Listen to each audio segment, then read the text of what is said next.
Shalom, selamat pagi, salam sejahtera di dalam kasih Tuhan buat kita semua dimanapun kita berada. Sebelum kita memulai aktivitas kita, maka terlebih dahulu kita akan merenungkan firman Tuhan, karena firman itulah yang menjadi pegangan di dalam kita menjalani setiap aktivitas dan kegiatan kita. Kita berdoa. Bapa, terima kasih buat anugerah dan kemurahan-Mu yang boleh kami nikmati di pagi hari ini. Kami merindukan firman Tuhan. Kami akan merenungkan firman-Mu, sebab firman-Mu lah penuntun kami. Firman-Mu adalah pelita bagi kaki kami dan terang bagi jalan hidup kami. Di dalam nama Tuhan Yesus kami berdoa dan bersyukur. Amin. Bapak Ibu yang saudara terkasih, perenungan kita pagi ini terambil dari Wahyu 7 ayat 9 dengan judul menjadi orang Kristen yang bertumbuh seperti pohon korma. Demikianlah firman Tuhan. Sesungguhnya suatu kumpulan besar orang banyak yang tidak dapat terhitung banyaknya, dari segala bangsa dan suku dan kaum dan bahasa, berdiri di hadapan tahta dan di hadapan Anak Domba, memakai jubah putih dan memegang daun-daun palem di tangan mereka. Bapak, Ibu, Saudara yang terkasih, untuk menjadi orang Kristen yang bertumbuh dan berbuah sampai masa tua, tidak ada jalan lain.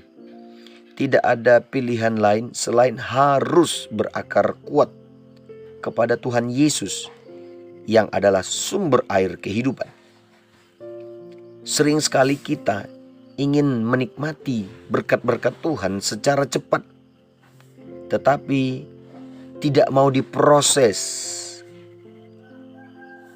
Sementara Tuhan menghendaki agar anak-anaknya itu menjadi seperti pohon korma, yaitu tetap kuat dan menghasilkan buah meski di tengah-tengah kegersangan dan badai kehidupan. Bapak, Ibu, Saudara yang terkasih, pohon korma melambangkan pertumbuhan rohani yang baik, melambangkan keindahan, kemenangan, juga melambangkan sukacita dan menjadi berkat bagi banyak orang. Orang Kristen yang disebut seperti pohon korma adalah orang Kristen yang menjadi berkat buat banyak orang. Dalam kitab Raja-Raja disebutkan bahwa bait suci Salomo juga menggunakan lambang pohon korma sebagai motif untuk keindahan bangunannya.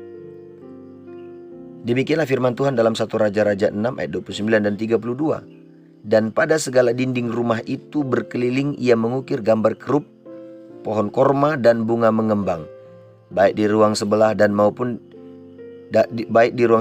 maupun di ruang sebelah luar.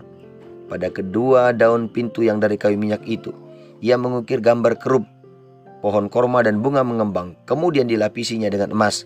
Juga pada kerup dan pada pohon korma itu disalutkannya emas. Pohon korma atau pohon palem juga berbicara tentang kemenangan dan sukacita. Ini digambarkan ketika penduduk Yerusalem mengeluk-elukan Yesus dengan daun-daun palem sebagai simbol kemenangannya.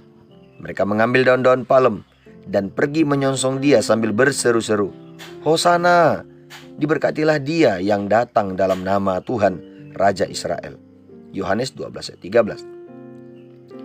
Bapak, Ibu, Saudara yang terkasih di dalam Tuhan, ayat nas perenungan kita pada pagi hari ini menyatakan tentang apa? Yaitu tentang sukacita orang-orang percaya yang setia sampai akhir hidupnya. Dan mereka beroleh mahkota kehidupan dari Tuhan, yaitu masing-masing memegang daun-daun palem atau korma sebagai tanda kemenangan. Bagaimana dengan kita, Bapak, Ibu, Saudara? Dalam menjalani hidup yang penuh ujian ini dan tantangan, tidak seharusnya kita mengeluh dan menjadi lemah. Tetapi kita harus makin kuat dan hidup dalam kemenangan senantiasa. Meskipun kita sedang berada di tengah situasi dan kondisi yang penuh tekanan dan ujian, nah, sebagai anak-anak Tuhan, kita ini adalah lebih daripada pemenang. Selamat beraktivitas di dalam anugerah dan penyertaan Tuhan. Tuhan Yesus memberkati kita semuanya. Shalom.